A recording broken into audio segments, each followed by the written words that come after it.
દોસ્તો, જશોદાબેનના લગ્ન બાળ વયમાં વડનગરમાં એમના કુટુંબીઓ દ્વારા કરાવાયા હતા. ઈસવીસન 1968ની વાત છે કે જ્યારે નરેન્દ્ર મોદી 18 વર્ષના હતા ત્યારે એમના લગ્ન થયા હતા અને એ સમયે જશોદાબેન માત્ર 16 વર્ષના હતા. આ બાદ અમુક સમયમાં જ નરેન્દ્રભાઈએ જશોદાબેન સાથે રહેવાનું છોડી દીધું અને તેઓ સંન્યાસ અંગીકાર કરવા 3 વર્ષ સુધી ભ્રમણ કર્યા. તેમના કાકા સાથે ધંધાર્થે જોડાયા અને ત્યારબાદ સમાજ જીવનની શરૂઆત કરી. 2014ના પ્રચાર કાર્ય સુધી તેમણે જશોદાબેન સાથેના લગ્નને સત્તાવાર રીતે સ્વીકાર્યા ન હતા. લગભગ 3 કે 4 વર્ષની વયે એમનું સગપણ નક્કી થયું હતું. જ્યારે મોદીની ઉંમર 13 વર્ષની હતી ત્યારે તેના લગ્ન લેવાયા હતા. એ સમયની જ્ઞાતિ પ્રથા અનુસાર દંપતીએ 1968માં દાંપત્ય જીવન શરૂ કર્યું હતું, જ્યારે મોદીના 18 વર્ષના હતા. એ લગ્નના અમુક સમય બાદ મોદી એમની પત્નીથી જુદા પડ્યા અને હિમાલયની એક ઓતરોમાં સંન્યાસ લઈ સાધના કરવા લાગ્યા. અમુક મહિના સુધી જશોદાબેન મોદી કુટુંબ સાથે રહ્યા. લગ્ન પછી તેમણે શાળાએ અભ્યાસ શરૂ કર્યો અને ફરી આ અભ્યાસમાં જોડાયા. 2 વર્ષ પછી એમના પિતાજી પણ મૃત્યુ પામ્યા. તેમણે પોતાનો અભ્યાસ ચાલુ રાખ્યો અને 1972માં માધ્યમિક શાળાએ પ્રમાણપત્ર મેળવ્યું. જશોદાબેન પોતાને નરેન્દ્રભાઈના પત્ની તરીકે જ ઓળખાવે છે. આગળ જતા એમણે પોતાનો અભ્યાસ પૂર્ણ કર્યો અને શિક્ષિકા તરીકે કારકિર્દી બનાવી. જશોદાબેનનો જન્મ 1952માં થયો હતો. તેઓ 2 વર્ષના હતા ત્યારે એમની માતા અવસાન પામ્યા હતા. નરેન્દ્ર મોદી અને જશોદાબેનના લગ્ન તેમની જ્ઞાતિના રીતિ રિવાજ અનુસાર વડનગરમાં વડીલો દ્વારા કરાવવામાં આવ્યા હતા. સૌ સગાવાલા એ આદિના સંપર્કથી તેઓ 3 વર્ષ દૂર રહ્યા અને પછી મોદી પાછા ફર્યા અને પરિવારનો સંપર્ક કર્યો અને એમણે એકલા અમદાવાદ જઈ પોતાના કાકાની કેન્ટીનમાં કાર્ય કરવાની યોજના બનાવી. મોદીના જવા પહેલા જ તેમની માતાએ જશોદાબેનના માતા પિતાને એ કહાવી તેડાવી લીધા હતા. જશોદાબેનના આવ્યા પછી મોદીનો એમના માતા પિતા સાથે વાત થયો અને યોજના અનુસાર તેઓ ઘર છોડી કાકા પાસે ચાલ્યા ગયા.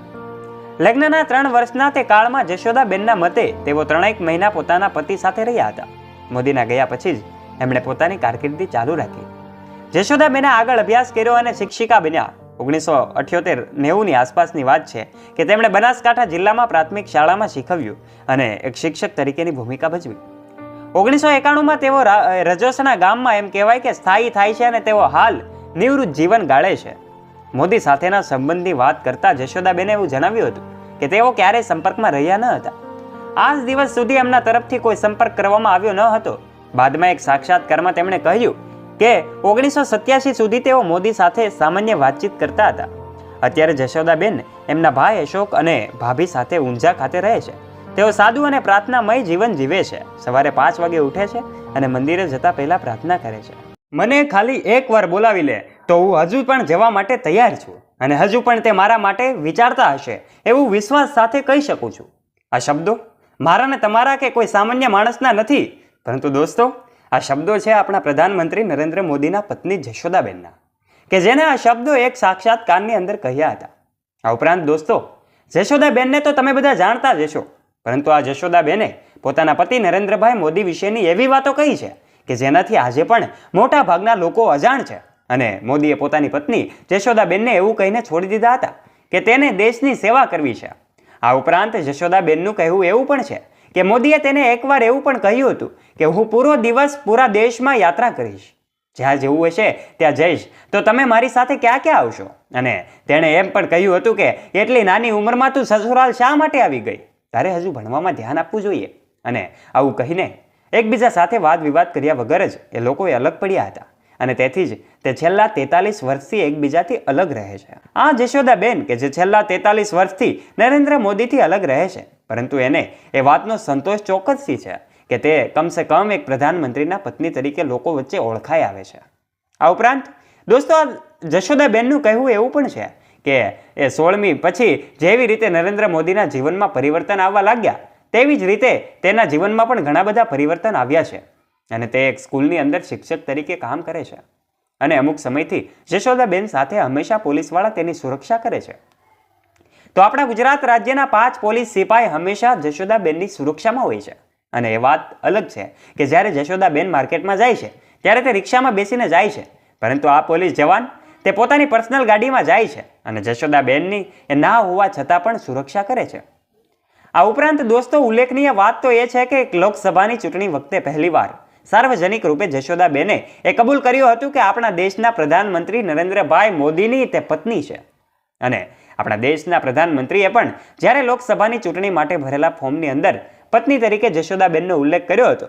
આ ઉપરાંત દોસ્તો, આ જશોદાબેનના સાક્ષાત્કારની અંદર એ પણ જણાવ્યું હતું કે તેને પોતાના વ્યવહારિક જીવનથી કોઈ અફસોસ નથી, કેમ કે તેનું કહેવું એવું પણ છે કે મોદીએ તેને બીજા કોઈ કારણોસર નહીં પરંતુ દેશની સેવા કરવા માટે છોડી દીધા છે.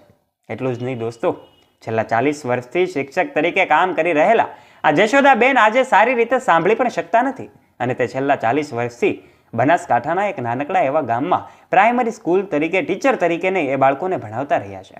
દોસ્તો, મહિલાઓના અધિકાર અને સન્માન માટે મોદીજીએ ઘણા બધા કાર્યો કર્યા છે, જેવા કે મુસ્લિમ સમાજમાં ટ્રિપલ તલાકને ખતમ કરી દીધો હોય અને પિતાની સંપત્તિમાં પુત્ર અથવા પુત્રી બંનેનું હક લાગે. એના સિવાય મહિલાઓના અધિકારો માટે એમણે ઘણા બધા કાર્યો કર્યા છે. એના લીધે આખા દેશમાં તેમની પ્રશંસા પણ થઈ રહી છે. આ વાત શરૂ થાય છે 2014થી, જ્યારે નરેન્દ્ર મોદીએ વડોદરા સીટ ઉપરથી પ્રધાનમંત્રીના પદ માટેના નામાંકન પત્રમાં પત્નીના કોલમમાં જશોદાબેનનું નામ લખ્યું હતું. તે સમયે રાજનૈતિક પાર્ટીઓમાં એ જોડાયા બાદ એમ કહેવાય કે નરેન્દ્ર મોદી આ રાજનૈતિક પાર્ટીઓમાં હળબળી રહ્યા હતા. અને કેમ કે 3 વખત ગુજરાતના મુખ્યમંત્રી બનેલા નરેન્દ્ર મોદીએ વર્ષ 2014 પહેલા જ એ ભરેલા નામાંકન પત્રોમાં પત્નીના કોલમ ખાલી છોડી દીધું હતું. એના પહેલા ક્યારેય પણ મોદીજીએ પોતાના લગ્નની વાત પણ નહોતી કરી. પણ હવે પ્રશ્ન ઊભો થયો છે કે અચાનક કેમ મોદીજીએ પોતાના લગ્નને કબૂલ્યું? પણ મોદીજીએ જણાવ્યું છે કે તેમને તેમની પત્નીની સંપત્તિ કેટલી છે એના વિશે કોઈ જાણકારી હતી નહીં. નરેન્દ્ર મોદીના મોટા ભાઈ એમના લગ્નનો મોટો ખુલાસો કરતા જણાવે છે કે મોદીજીએ પોતાની પત્નીને શા માટે છોડી દીધી.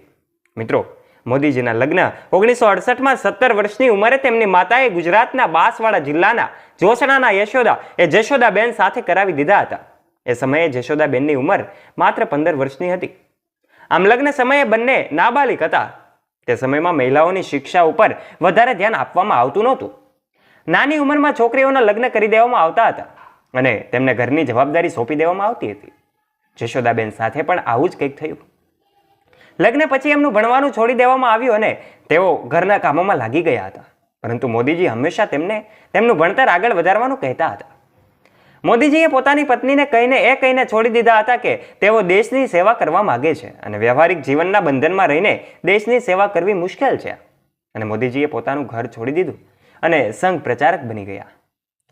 વાત છે 1 ફેબ્રુઆરી 2014ના એક ઇન્ટરવ્યુની કે જેમાં જશોદાબેને થોડીક વાતો જણાવી હતી. કહે છે કે નરેન્દ્ર મોદી જો તેને એકવાર બોલાવી લે તો હું હંમેશા માટે તેની સેવા કરીશ અને જો તે માત્ર એકવાર મને બોલાવી લેશે તો હું તેની સાથે હંમેશા માટે ચાલી જઈશ અને એક નવા જીવનની શરૂઆત કરીશ. તો દોસ્તો, આ હતી જશોદાબેને કહેલી મોદી વિશેની એવી ખાસ વાતો કે જે આપણામાંથી મોટા ભાગના લોકો જાણતા નહીં હોય. અને દોસ્તો, આ દરેક વાતો ઇન્ટરનેટ અને ન્યૂઝ પેપર ઉપર આધારિત હોય છે, એટલે માટે નીચે કોમેન્ટ બોક્સમાં આપનો મત પણ કોમેન્ટ કરીને જરૂરથી જણાવજો